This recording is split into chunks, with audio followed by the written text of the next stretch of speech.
Hello, good afternoon friends. Radhe Radhe. Welcome to my channel study with Priya. आप सब लोग कैसे हैं? आई होप आप सब लोग अच्छे होंगे। तो चलिए आज का वीडियो शुरू करते हैं। आज का वीडियो स्टैटिक जीके की प्रश्नोत्तरी है। तो चलिए शुरू करते हैं। पहला प्रश्न देखते हैं। भारत में राष्ट्रीय कैलेंडर कब लागू किया गया था? भारत में राष्ट्रीय कैलेंडर कब लागू किया गया था? तो इसका सही आंसर है 22 मार्च 1957। 22 मार्च 1957 को भारतीय राष्ट्रीय कैलेंडर लागू किया गया था। अगला प्रश्न देखते हैं स्टैटिक जीके का।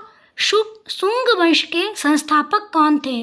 तो शुंग वंश के संस्थापक पुष्यमित्र शुंग थे। कौन थे? पुष्यमित्र शुंग।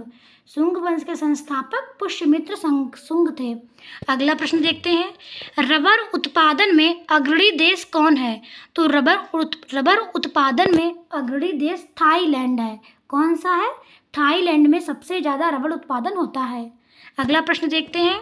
भारत का एकमात्र राज्य कौन सा है जो केसर का उत्पादन करता है? तो इसका सही आंसर है जम्मू एंड कश्मीर।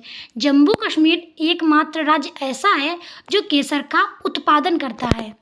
अगला देखते हैं। भारत के राष्ट्रीय गाने का निर्धारण समय कितना है?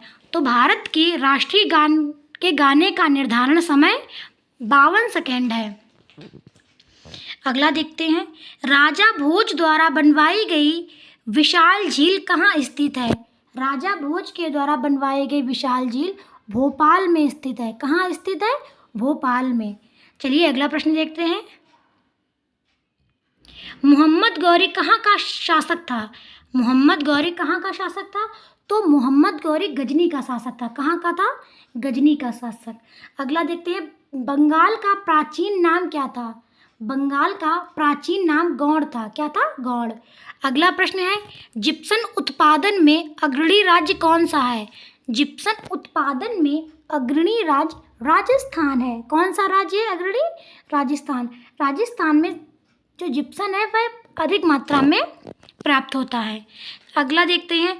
पित्त स्रावित होता है। पित्त कहाँ से स्रावित होता है? तो पित्त यकृत से स्रावित होता है। पित्त कहाँ से स्रावित होता है? यकृत से। और अगर ये पूछा जाए कि पित्तरस कहाँ बनता है, स्रावित कहाँ से होता है? यकृत में। और पित्तरस का जो संगठन है वो कहाँ होता है?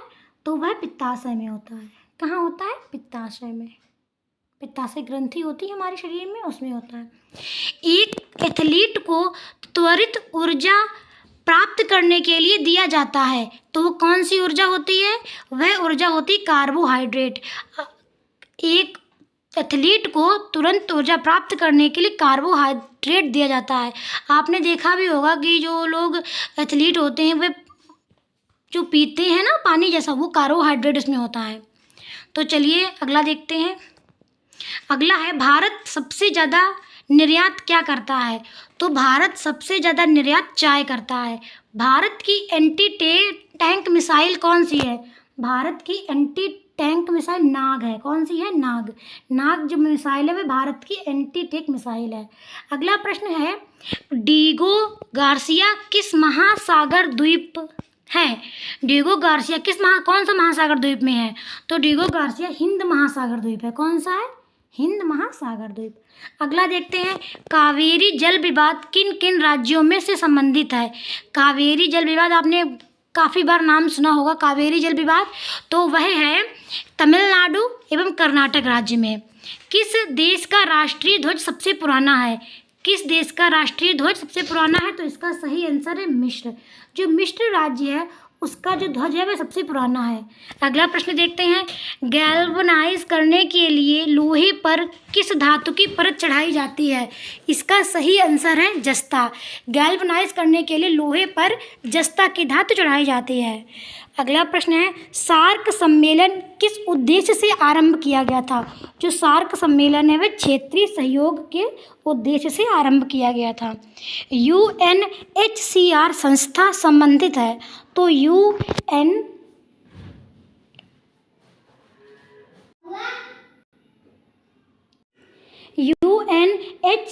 CR संस्था शरणार्थियों से संबंधित है।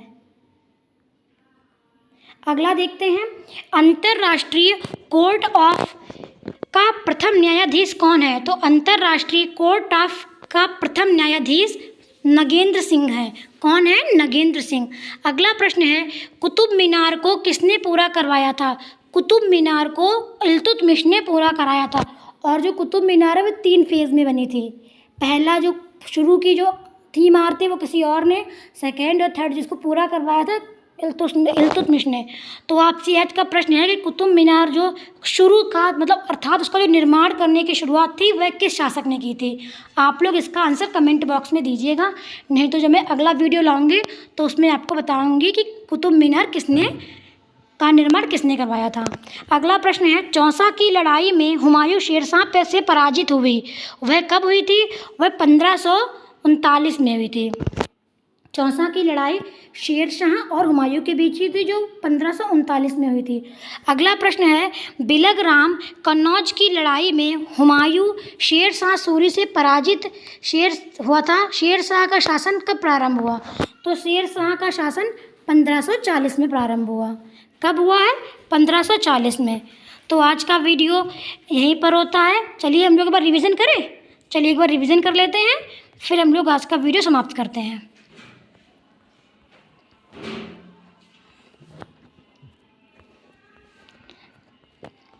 भारत में चलिए आज यहाँ से रिवीजन शुरू होता है। भारत में राष्ट्रीय कैलेंडर कब लागू किया गया? 22 मार्च 1957। शुंग वंश के संस्थापक कौन थे? पुष्यमित्र शुंग। रबड़ उत्पादन में अग्रणी देश कौन है? थाईलैंड। भारत का एकमात्र राज्य कौन सा है जो केसर का उत्पादन करता है? जम्मू एंड कश्मीर। भारत के राष्ट्रीय गान के गाने का निर्धारण समय सीमा कितनी है? 52 सेकेंड। और राष्ट्रीय गान में जो जय शब्द है वह कितनी बार आया है? वह 10 बार आया है। और राष्ट्रीय गान में कौन सी दो नदियों का उल्लेख है? गंगा और जमुना का। राजा भोज द्वारा बनवाई गई विशाल झील कहाँ स्थित है? तो भोपाल में स्थित है। मोहम्मद गौरी कहाँ का शासक था? मोहम्मद गौरी गजनी का शासक था। बंगाल का प्राचीन नाम क्या था? बंगाल का प्राचीन नाम गौड़ है। जिप्सम उत्पादन में अग्रणी राज्य कौन सा है? जिप्सम उत्पादन में अग्रणी राज्य राजस्थान है। अगला प्रश्न है, पित्त स्रावित होता है? पित्त यकृत से स्रावित होता है, पित्ताशय में इकट्ठा होता है। एक एथलीट को त्वरित ऊर्जा प्रदान करने के लिए क्या दिया जाता है? तो एक एथलीट को त्वरित ऊर्जा प्रदान करने के लिए कार्बोहाइड्रेट दिया जाता है। अगला प्रश्न है, भारत सबसे ज़्यादा निर्यात क्या करता है? तो भारत सबसे ज़्यादा निर्यात चाय का करता है। भारत की एंटी टैंक मिसाइल नाग है। डिएगो गार्सिया किस महासागर द्वीप है? तो हिंद महासागर में। कावेरी जल विवाद किन किन राज्यों से संबंधित है? कावेरी जल विवाद तमिलनाडु और कर्नाटक राज्य से संबंधित है। किस देश का राष्ट्रीय ध्वज सबसे पुराना है? मिस्र देश का राष्ट्रीय ध्वज सबसे पुराना है। और हमारा राष्ट्रीय ध्वज कौन सा है? हमारा राष्ट्रीय ध्वज तिरंगा। गैल्वनाइज करने के लिए लोहे पर किस धातु की परत चढ़ाई जाती है? गैल्वनाइज करने के लिए लोहे पर जस्ता की परत चढ़ाई जाती है। सार्क सम्मेलन किस उद्देश्य से आरंभ किया? सार्क सम्मेलन क्षेत्रीय सहयोग के उद्देश्य से आरंभ हुआ। UNHCR संस्था संबंधित है शरणार्थियों से। अंतर्राष्ट्रीय कोर्ट ऑफ का प्रथम भारतीय न्यायाधीश कौन है? तो अंतर्राष्ट्रीय कोर्ट ऑफ का प्रथम भारतीय न्यायाधीश नगेंद्र सिंह है। कुतुब मीनार को किसने पूरा करवाया? कुतुब मीनार को इल्तुतमिश ने पूरा करवाया। चौसा की लड़ाई में हुमायूं शेरशाह से पराजित हुआ। चौसा की लड़ाई कब हुई थी? तो चौसा की लड़ाई 1539 में। बिलगराम की लड़ाई में हुमायूं शेरशाह से पराजित हुआ। शेरशाह का शासन प्रारंभ हुआ था 1540 में। तो चलिए आज के सारे प्रश्न हमने देख लिए, रिवीजन भी कर लिया। आशा करते हैं आज का वीडियो आपको पसंद आया होगा। अगर आपको वीडियो मेरा अच्छा लगे तो लाइक करें, शेयर करें, मेरे चैनल को सब्सक्राइब करें। राधे राधे।